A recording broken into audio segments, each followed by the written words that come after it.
हाँ जी, तो नमस्कार भाई सभी को। कैसे हो सारे? उम्मीद करूंगा सब बढ़िया होगे, स्वस्थ होगे, मस्त होगे, अच्छे से चल रही होगी आप सभी की तैयारी। अपना टॉपिक चल रहा था, वैसे तो चैप्टर ही चल रहा था विद्युत। कौन सा? विद्युत। जिसमें हमने एक छोटा सा टॉपिक कंप्लीट कर लिया है 3 क्लासों में। 3 क्लासें अपनी हुई थी और हमने टॉपिक कंप्लीट कर लिया था स्थिर वैद्युत की। स्थिर वैद्युत की हमने कंप्लीट कर लिया था। आज हमारा इसी का पहला पार्ट कंप्लीट। आज हम इसका दूसरा भाग करते हैं और एक ही क्लास में कंप्लीट करेंगे इसको। छोटी सी क्लास होगी, ज्यादा बड़ी नहीं है। वैसे देखा जाए तो कंपटीशन लाइन में इसकी 3 ही लाइनें बनती हैं। सिर्फ 3 ही लाइनें। 3 लाइनों में ये छोटा सा ये बात है वो खत्म हो जाती है। लेकिन मैंने आपको क्या बोला, मैं आपको डिटेल टू डिटेल चीजें करवाऊंगा। ठीक है। टॉपिक का नाम रहने वाला है विद्युत धारा। क्या बोलते हैं? विद्युत धारा बोलते हैं इसको। ठीक है। तो विद्युत धारा होती क्या है, हम पढ़ेंगे सिर्फ इलेक्ट्रिसिटी के बारे में पढ़ेंगे यहाँ पर, और किसी और चीज के बारे में नहीं पढ़ेंगे। इतनी बात आपको समझ में आ गई होगी। चलिए करते हैं शुरू। और मैक्सिमम 10 या 15 मिनट में आपका टॉपिक, 10 मिनट तो लगेंगे ही, और टॉपिक कंप्लीट हो जाएगा। स्किप मत करना, क्योंकि स्किप करोगे तो आपका ये जो टॉपिक है इसमें से क्वेश्चन आते हैं, और क्वेश्चन आने का रीजन जो है वो मैं आपको बता दूंगा कि क्वेश्चन कहां से आएगा। क्वेश्चन कहां से आएगा? अब पिछले ना मनपाल का पेपर हुआ था, तो वहां पर कुछ बच्चे थे जो मेरे साथ ऑफलाइन पढ़े हुए थे, और कुछ बच्चे जो ऑनलाइन पढ़े, उन्होंने मुझे डायरेक्ट मैसेज डाला। कमेंट सेक्शन में तो डाले डाला, पर्सनली भी मैसेज किया कि सर आप जो क्लासेस, हमने आपकी क्लासेस देखी, तो आप बोलते थे कि यहाँ से क्वेश्चन आएगा, यहाँ से क्वेश्चन आएगा, ये क्वेश्चन में से डायरेक्ट हमें क्वेश्चन मिले हैं। तो देखो भाई, सभी टीचर करवाते हैं, सभी वही बात है ना, एग्जाम से रिलेटेड ही करवाएंगे, वो नहीं एक्स्ट्रा थोड़ी बताएंगे। तो ये जो क्लास है वो 10th वाले बच्चे भी देख सकते हैं, 11th वाले बच्चे हैं जो अभी साइंस के अंदर जिन्होंने कदम रखा है, वो बच्चे भी इस क्लास को देख सकते हैं। चलिए, क्या है विद्युत धारा? दो भिन्न विभव वस्तुओं को अगर किसी धातु की तार से जोड़ दिया जाए, तो आवेश एक वस्तु से दूसरी वस्तु में प्रवाहित होने लगेगा। क्या कहना चाहता है? मान लीजिए ये एक कोई वस्तु है ए, और ये वस्तु है बी।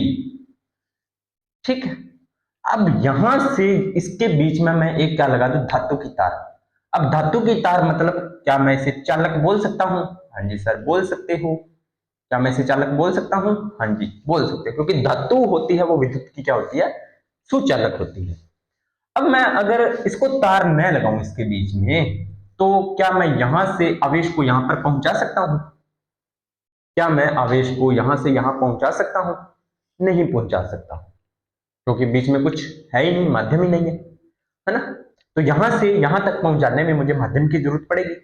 अब इमेजिन करो, जैसे कहीं भी थर्मल पावर है, या आपके घर के आगे भी बिजली का खंभा लगा हुआ है, आप उसके बिजली को अपने घर में लेके आओगे, तो विद्युत तार के माध्यम से ही आप लेके आओगे। सीधा सीधा तो आप नहीं ला सकते, नहीं ला सकते ना, आने की संभावना ही नहीं है। उसी प्रकार से ये बोला कि दो भिन्न भिन्न विभव की वस्तुओं को अगर किसी विद्युत तार से मैं जोड़ दूं, ये मैंने विद्युत तार से दोनों को जोड़ दिया। ठीक है। तार कैसी होनी चाहिए? चालक होनी चाहिए, नहीं विद्युत धातु की तार होनी चाहिए। जोड़ दिया जाए तो आवेश, आवेश अब क्या होगा? यहां से आवेश इस तार के माध्यम से, इस तार के माध्यम से आवेश यहां पहुंच जाएगा। आवेश इस तार के माध्यम से आवेश यहां पहुंच जाएगा। ठीक है। और आवेश के इसी प्रवाह को ही क्या बोला जाता है? आवेश के इसी प्रवाह को ही बोला जाता है विद्युत धारा। ठीक है। आवेश के इस प्रवाह को ही क्या बोला जाता है? विद्युत धारा। यहां पर एक बात नोट करने वाली है, वो क्या है सर? इसका परिणाम तो होता ही है, आवेश का परिणाम तो होता ही या परिमाण होता है। ठीक है, वो तो होता ही होता है, लेकिन इसके साथ साथ इसकी दिशा भी होती है कि यह यहां से यहां जा रहा है या यहां से यहां जा रहा है। एक इसकी दिशा निर्धारित होती है। क्या होती है इसकी? परिणाम के साथ साथ इसकी दिशा भी होती है। लेकिन परिणाम के साथ साथ इसकी दिशा तो है। सर, आपने जब फिजिक्स स्टार्ट करवाई थी तो आपने एक बात बताई थी कि जिन राशियों की परिणाम होता है, केवल परिणाम होता है, तो उनको हम अदिश राशि बोलते हैं, जैसे द्रव्यमान। द्रव्यमान की कोई दिशा नहीं होती। और अगर बात करें कि सर जिसका परिणाम के साथ साथ अगर दिशा भी हो, तो हम उसे बोलते हैं सदिश राशि, जैसे वेग, त्वरण। हाँ जी सर, इतना तो हमें पता है।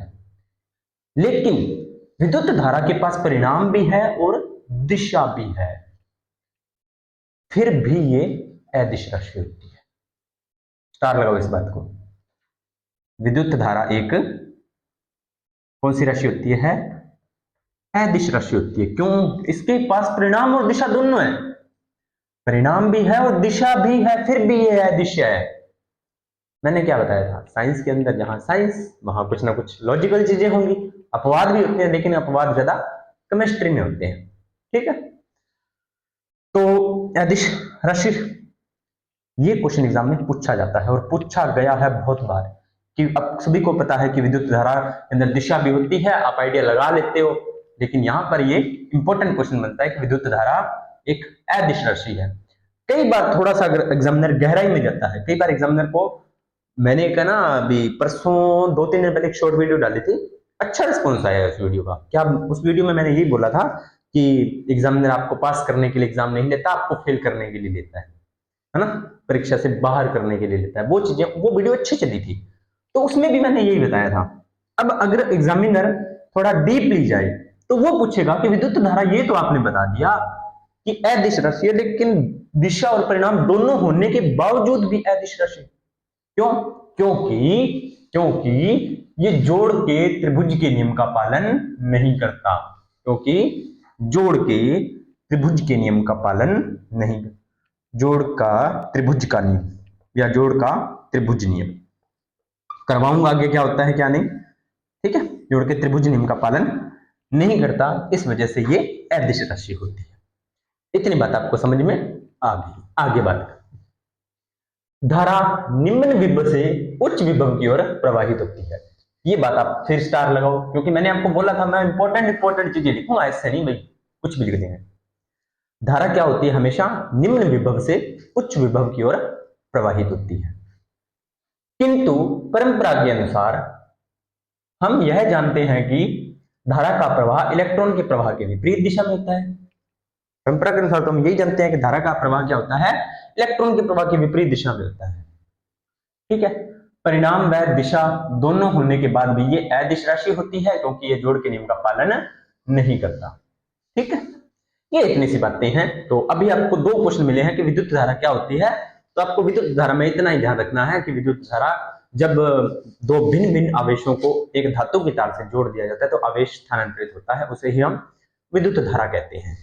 ठीक है, दूसरी बात है विद्युत धारा होती है और निम्न विभव से उच्च विभव की ओर बहती है।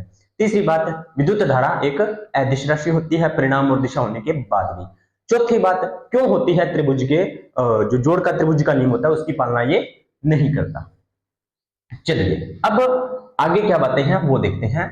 ठोस में विद्युत प्रवाह इलेक्ट्रॉनों द्वारा होता है। ठीक है, अगर पूछे कि ठोस में, जो ठोस वस्तुएं हैं उसमें विद्युत प्रवाह किसके द्वारा होता है, तो उसमें विद्युत का प्रवाह होता है इलेक्ट्रॉन्स के द्वारा। किसके द्वारा होता है? इलेक्ट्रॉन्स के द्वारा। किसके द्वारा होता है? इलेक्ट्रॉन्स के द्वारा। पूछा गया क्वेश्चन, पूछा गया क्वेश्चन पूछ सकता है कि ठोस में, अब ठोस में पता है आपको क्या होता है, इलेक्ट्रॉन्स ही तो होते हैं और कुछ नहीं होता। ठीक है, लेकिन द्रवों में आयन व इलेक्ट्रॉन दोनों से ही होता है। अगर द्रव की बात करें तो द्रव में क्या होते हैं आपको पता है, आयन बनते हैं। द्रव में क्या बनते हैं? आयंस बनते हैं। आयंस के साथ साथ इलेक्ट्रॉन द्वारा। अगर द्रव में बात करें तो आयन और इलेक्ट्रॉन दोनों द्वारा ही विद्युत का प्रवाह होता है, और अगर ठोस की बात करें तो सिर्फ इलेक्ट्रॉनों द्वारा विद्युत का प्रवाह होता है। ये दो बातें आपको ध्यान में रखनी है। पिछली क्लास में मैंने आपको अर्धचालकों के बारे में भी बताया था। तो अर्धचालकों में प्रवाह जो होता है वो किसके द्वारा होता है? अर्धचालक। अब आप ये मत पूछना कि सर अर्धचालक क्या होते हैं, करवा दिया है मैंने अर्धचालकों के बारे में भी। ठीक है, अर्धचालकों में प्रवाह किसके द्वारा? तो इलेक्ट्रॉन्स के द्वारा, और अर्धचालकों में जो होल्स होते हैं उनके द्वारा। अर्धचालक में इलेक्ट्रॉन व होल्स के द्वारा भी क्या होता है? विद्युत का प्रवाह होता है। ठीक है, अब थोड़ी सी और बातें कर लेते हैं। ये आपको तीन बातें ये ऐड होगी। कितनी बातें पढ़ी अभी तक? पहला, विद्युत धारा क्या होता है बता दिया, निम्न विभव उच्च विभव बता दिया, विद्युत धारा अदिश राशि बता दिया, क्यों होती है बता दिया। चौथी बात है फिर हमने पढ़ लिया कि इसके पास परिणाम में दिशा इलेक्ट्रॉन्स के द्वारा होता है, ये भी हमने बता दिया। पांचवी बात है ठोस में इलेक्ट्रॉन द्वारा, द्रव में आयन में इलेक्ट्रॉन द्वारा और अर्धचालकों में इलेक्ट्रॉन स्वर और इसके द्वारा, ये भी हमने बता दिया। अब कुछ एक दो बातें हो रहा है वो आप देख लो। ये कह रहे हैं यदि किसी परिपथ में धारा का प्रवाह सदैव एक ही दिशा में रहता है तो उसे दिष्ट धारा कहते हैं। चलो एक छोटा सा रफली परिपथ बनाते हैं।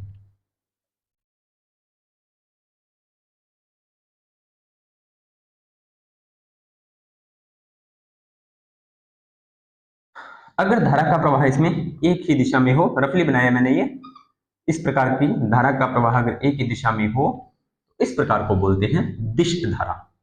क्या बोलते हैं? दिष्ट धारा, या इसको डीसी करंट भी बोलते हैं, डायरेक्ट करंट, दिष्ट धारा या डायरेक्ट करंट, डीसी। यदि किसी परिपथ में धारा का प्रवाह सदैव एक ही दिशा में रहता है तो उसे दिष्ट धारा बोला जाता है। पूछा गया क्वेश्चन। अगला है प्रत्यावर्ती धारा। कौन सा? प्रत्यावर्ती, यानी कि प्रत्यावर्ती धारा, यानी कि इसको बोला जाता है एसी करंट। ठीक है, एसी वो नहीं है एयर कंडीशनर वाला, ये एसी करंट का नाम है, विद्युत धारा का नाम है। यदि धारा का प्रवाह एकांतर क्रम में समांतर रूप से आगे और पीछे बढ़ता है, समांतर क्रम, एकांतर क्रम में समांतर रूप से आगे और पीछे दोनों तरफ चलता है तो उसे बोलते हैं प्रत्यावर्ती धारा। अब एक आगे की बात है वो भी मैंने आपको बहुत बार बताई हुई है, लेकिन फिर बता देते हैं। यदि किसी चालक तार में 1 एम्पियर धारा प्रवाहित की जाए, कितनी?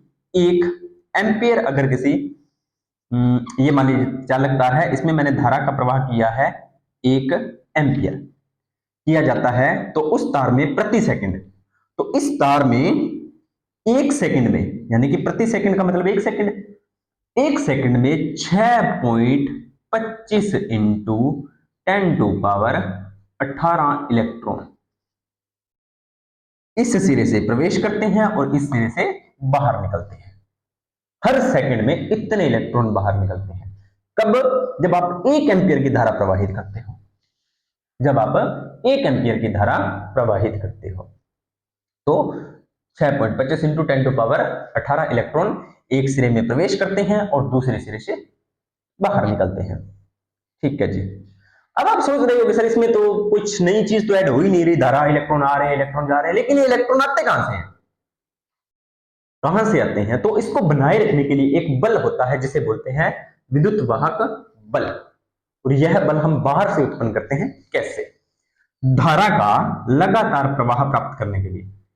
अब धारा लगातार चलती रहे परिपथ में, लगातार धारा परिपथ में चलती रहे, यानी कि सीधी भाषा में देखें, अगर हमने चाहे कि अपने 24 घंटे लाइट नहीं जाए तो हमें उससे लाइट, यानी कि 24 घंटे अपना टेलीविजन है, अपना मोबाइल है, अपना लैपटॉप है, वो चलता रहे, एक सिस्टम बना हुआ है वो। चलो ऐसे बना के बताता हूं आपको। ये मान लीजिए लाइट है और आपके घर की लाइट 24 घंटे जलती रहे, तो इसके अंदर आपको विद्युत वाहक बल पैदा करना होगा, क्योंकि एनर्जी तो यहीं से जा रही है, बैटरी से ही। तो धारा का लगातार प्रवाह प्राप्त करने के लिए विद्युत वाहक बल की आवश्यकता होती है, विद्युत वाहक बल की आवश्यकता होती है। और इस विद्युत वाहक बल को आप कैसे प्राप्त कर सकते हो? या तो विद्युत जनरेटर से, जनरेटर का मतलब यहां पर जनरेटर होता है, ठीक है, या विद्युत सेल से, या विद्युत सेल से आप प्राप्त कर सकते हो। सर बिजली वाले खंभों से नहीं, तो वो विद्युत जनरेटर के अंदर आ जाएगा। सोलर पैनल या घर में इन्वर्टरों की बात करें तो वो विद्युत सेल के अंदर आ जाएगा। ठीक है, बढ़ाऊंगा आगे कैसे काम करते हैं। तो यहां पर अपनी ये क्लासेस छोटी सी हो गई है, एक बार फिर रिवाइज करवा देता हूं। विद्युत धारा क्या होती है? दो भिन्न विभव की वस्तुओं को अगर किसी धातु के साथ तार से जोड़ा जाए तो आवेश एक वस्तु से दूसरी वस्तु में प्रवाहित होगा, यानी कि आवेश यहां से यहां तक तार के माध्यम से, और ये जो आवेश का प्रवाह होता है उसे बोलते हैं विद्युत धारा। धारा निम्न विभव से उच्च विभव की ओर बहती है। ठीक है, अदिश राशि होती है। क्यों? क्योंकि यह जड़ के त्रिभुज के नियम का पालन नहीं करता। ठोस में धारा का प्रवाह इलेक्ट्रॉनों के द्वारा, द्रवों में आयन व इलेक्ट्रॉनों के द्वारा, और अर्धचालक में इलेक्ट्रॉन्स व होल्स के द्वारा। ठीक है, दिष्ट धारा एक ही दिशा में प्रवाह प्रतिवर्षत दोनों दिशाओं में।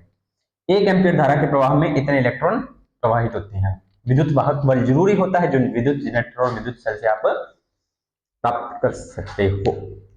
यह था अपना टॉपिक विद्युत धारा। छोटा सा टॉपिक था, लगभग 10 मिनट की क्लास हुई है और 10 मिनट की क्लास में अपने को कवर कर लिया है। ठीक है, चलिए आज आपको एक सरप्राइज बात बताते हैं। ये क्लास मैं ऑनलाइन तो रिकॉर्ड कर ही रहा हूं, साथ के साथ यहाँ पर ऑफलाइन बच्चे भी बैठे पढ़ रहे हैं। ऑफलाइन बच्चे भी बैठे पढ़ रहे हैं, लेकिन मैंने उनको मना किया है बोलने से कि आपको बाद में आपके डाउट्स हैं वो क्लियर कर दिए जाएंगे। तो अगर आप ऑफलाइन और ऑनलाइन पढ़ना चाहते हो, जो नज़दीकी गांव के हैं या जो मुझे जानते हैं पर्सनली, तो वो क्लासेस को अटेंड कर सकते हैं।